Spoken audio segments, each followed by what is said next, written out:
Break के बाद आप तमाम का दोबारा खैर मकदम है। बात करते हैं नेशनल न्यूज़ की। सबसे पहले देखते हैं सुप्रीम कोर्ट के शाहीन बाग के फैसले की। सुप्रीम कोर्ट ने शाहीन बाग मामले में आज बुध को फैसला सुनाते हुए रिमार्क किए, प्रोटेस्ट करना कॉन्स्टिट्यूशन में है, लेकिन कोई एक जगह फिक्स होनी चाहिए और इस प्रोटेस्ट से आम लोगों को परेशानी नहीं होनी चाहिए। इसके अलावा सुप्रीम कोर्ट का मज़ीद क्या कहना था, आइए जानते हैं। सुप्रीम कोर्ट ने शाहीन बाग एहतजाजी मुजाहरे पर रिमार्क देते हुए कहा कि किसी अवामी जगह को एहतजाजी मुजाहरे के लिए इस तरह से इस्तेमाल नहीं किया जा सकता। सुप्रीम कोर्ट ने कहा कि सड़क को गैर मुय्यना मुद्दत तक के लिए बंद नहीं किया जा सकता। इसी तरह के मामले में इंतज़ामिया को कार्रवाई करनी चाहिए। सुप्रीम कोर्ट ने कहा कि मुजाहरे का हक़ आइन में है, लेकिन एहतजाजी मुजाहरे के लिए एक जगह फ़िक्स करनी होनी चाहिए। आम लोगों को एहतजाजी मुजाहरे से परेशानी नहीं होनी चाहिए। अदालत ने उम्मीद जताई कि मुस्तकबिल में ऐसी सूरत हाल नहीं होगी। सुप्रीम कोर्ट ने वाज़ेह किया कि ऐसी सूरत हाल बनने पर इंतज़ामिया को ख़ुद ही कार्रवाई करनी चाहिए, किसी अदालत के हुक्म का इंतज़ार नहीं करना चाहिए। अदालत ने कहा कि ऐसी सूरत हाल में सोशल मीडिया के प्रोपेगेंडे के ज़रिए हालात ख़राब होने का ख़तरा बना रहता है। बता दें कि शाहीन बाग में शहरियत तरमीमी कानून को वापस लेने की मांग को लेकर 101 दिनों तक एहतजाजी मुजाहरा जारी था। दरअसल दिल्ली के शाहीन बाग इलाके में शहरियत तरमीमी कानून के ख़िलाफ़ एहतजाज को लेकर इस बाबत अर्ज़ी दाखिल की गई थी। इस मामले में अर्ज़ी गुज़ार वकील और समाजी कारकुन अमित साहनी ने अर्ज़ी दाखिल की थी। साहनी ने अर्ज़ी में कहा था कि सड़कों पर ऐसा एहतजाज जारी नहीं रह सकता। सड़कों को ब्लॉक करने की सुप्रीम कोर्ट की हिदायत के बावजूद एहतजाज 100 दिनों तक चलता रहा और सुप्रीम कोर्ट को रहनुमा खतूत तय करने चाहिए। कांग्रेस के साबिक़ सदर राहुल गांधी पीएम नरेंद्र मोदी पर लगातार तनक़ीदी हमले कर रहे हैं। आज उन्होंने अटल टनल को लेकर उन पर निशाना लगाया। राहुल गांधी ने ट्वीट करते हुए कहा कि मोहतरम वज़ीर आज़म, खाली टनल में अपने हाथ हिलाना छोड़ दो, अपनी खामोशी तोड़ो, सवालों का सामना करो, मुल्क आपसे बहुत कुछ पूछ रहा है।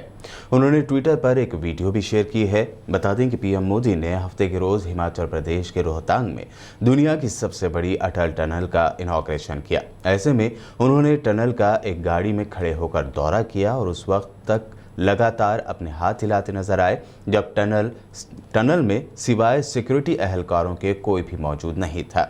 इसी को लेकर राहुल गांधी ने मोदी पर तंज़िया ट्वीट किया है। इसके अलावा राहुल गांधी ने पीएम मोदी को बुज़दिल बताते हुए कहा कि अगर मरकज़ में कांग्रेस की सरकार होती तो चीन को 15 मिनट के अंदर बाहर कर देती।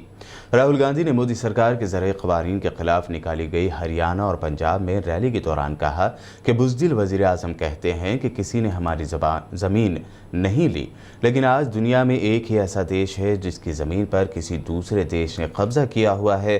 भारत ऐसा अकेला देश है जहां एक दूसरा देश आया और 1200 स्क्वायर किलोमीटर की ज़मीन पर कब्ज़ा कर लिया। इसी को लेकर राहुल गांधी ने मोदी की देशभक्ति पर भी सवाल उठाए। आज पूरी दुनिया में एक ही देश है जिसके अंदर कोई और देश की सेना आई, 1200 स्क्वायर किलोमीटर ले गई और कायर प्रधानमंत्री कहता है कि इस देश की जमीन किसी ने नहीं ली।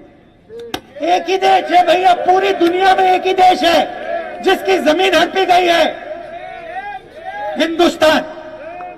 और ये अपने आप को देशभक्त कहते हैं। प्रधानमंत्री अपने आप को देशभक्त कहता है और पूरा देश जानता है कि चाइना की सेना हिंदुस्तान के अंदर।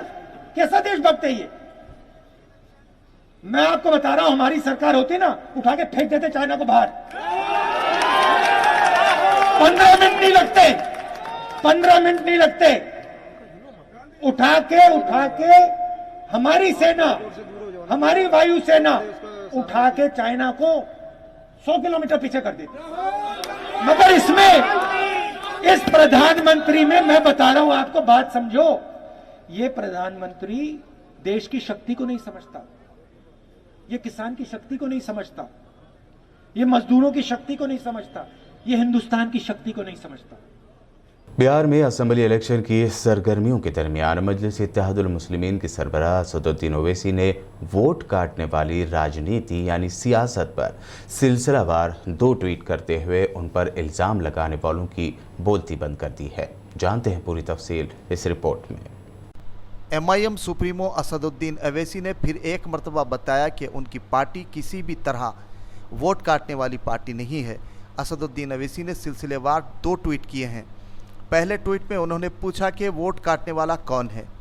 वही जिसने आपका वोट लिया ज़रूर था, लेकिन मरहूम मौलाना कासमी को ट्रिपल तलाक बिल पर बोलने की इजाज़त नहीं दी।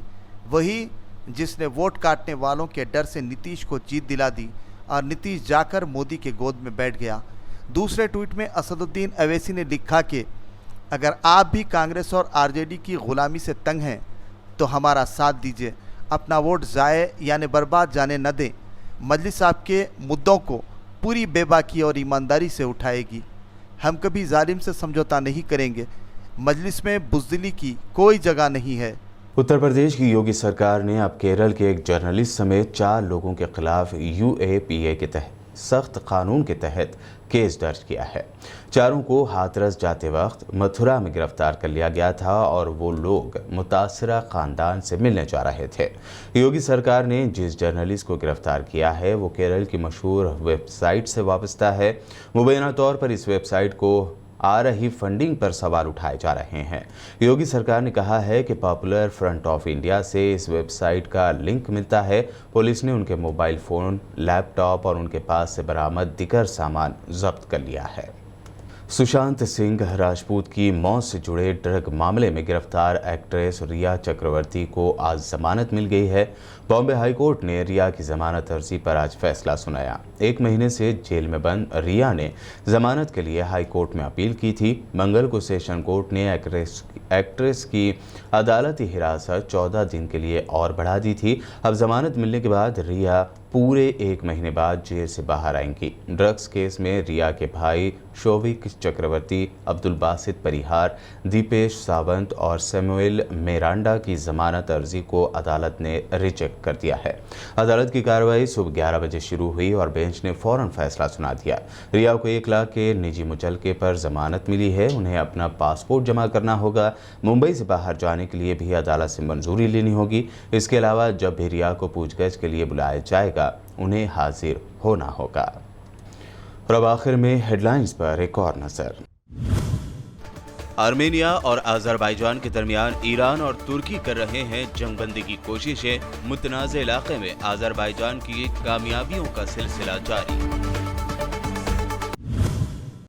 अमेरिका में ट्रंप और मिलानिया के बाद टॉप अमेरिकी अहलकारों पर गिरा कोरोना बम। अमेरिकी फौज के जनरल, कोस्ट गार्ड के चीफ समेत व्हाइट हाउस के कई अहलकार हुए corona positive. Pop star Rihanna ने सॉन्ग में हदीस मुबारका के इस्तेमाल पर मुसलमानों से मांगी माफी। कहा उनसे अनजाने में हुई गलती। निशानदेही के फौरी बाद कहा नहीं करना चाहती थी गुस्ताखी। सुप्रीम कोर्ट ने शाहीन बाग धरने को लेकर दिया फैसला। कहा प्रोटेस्ट करना आईनी हक, लेकिन पब्लिक प्लेसेस को गैर मुय्यना मुद्दत तक बंद नहीं किया जा सकता। राहुल गांधी ने पीएम मोदी को बुज़दिल बताते हुए कहा काली टनल में हाथ हिलाना छोड़ो, अपनी खामोशी तोड़ो और सवालों का सामना करो मोदी जी।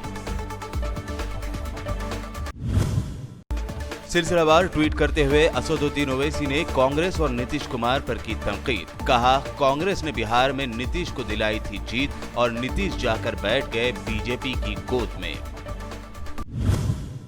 वर्ल्ड न्यूज़ में ये थी दुनिया भर की अहम खबरें। यूट्यूब पर BBN चैनल को सब्सक्राइब जरूर करें। मज़ीद अपडेट्स के लिए बने रहिए हमारे साथ और देखते रहिए BBN चैनल।